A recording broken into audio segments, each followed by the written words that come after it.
Thanks for joining me today. And I mentioned yesterday the story of the Beauty and the Beast. The prince was handsome, and then with the curse, it all changed.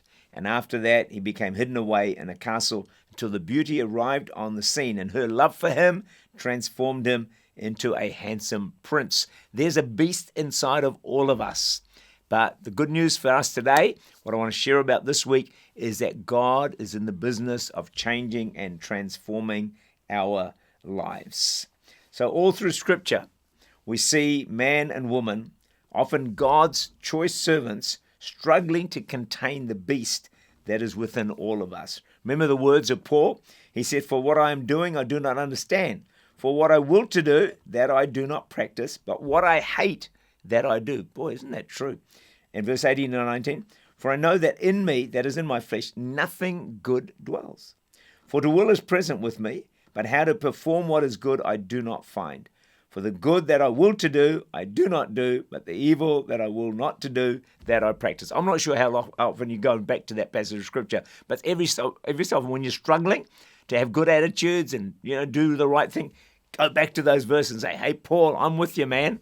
I fully understand you." But there's a beast in all of us. You see it throughout Scriptures. See Cain killing Abel right at the very beginning.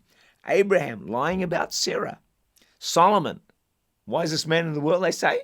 All his wives. There was a beast inside of him. Lot selling out to Sodom. Samson and Delilah.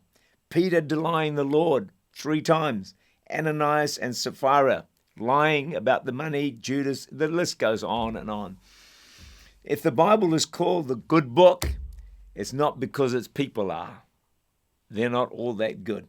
They've all got a beast within them. At times, I'm amazed and appalled at the beast that lurks within me. So we all have a tremendous struggle in keeping the fallen nature in check. Yet isn't it amazing at how appalled we are when we see the beast in someone else? We think, how can they be like that? And we just don't see our own heart. So, we all have things that we regret, mistakes that we've made, times we've overreacted, times we've said things that we shouldn't have said. We still sin and even surprise ourselves. What about the Apostle Paul? He started off saying he was not inferior to the most eminent apostles. How did he finish? He later calls himself the chief of sinners. Like, how do you go from chief of the apostles to chief of sinners? I think this is what I found.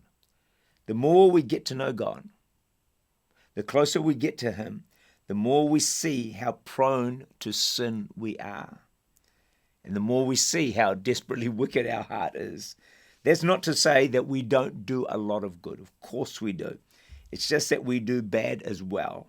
We can despair of ourselves and of others.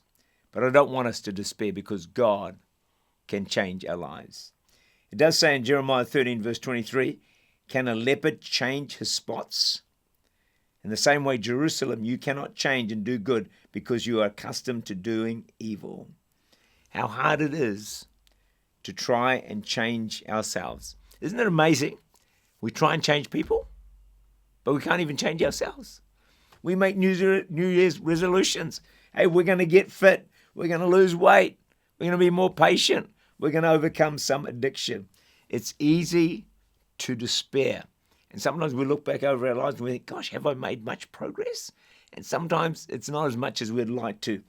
But my encouragement to you and to me for the remainder of this week is that there is hope, because Jesus has come not only to save us, but also to change and transform us into His image and into His likeness.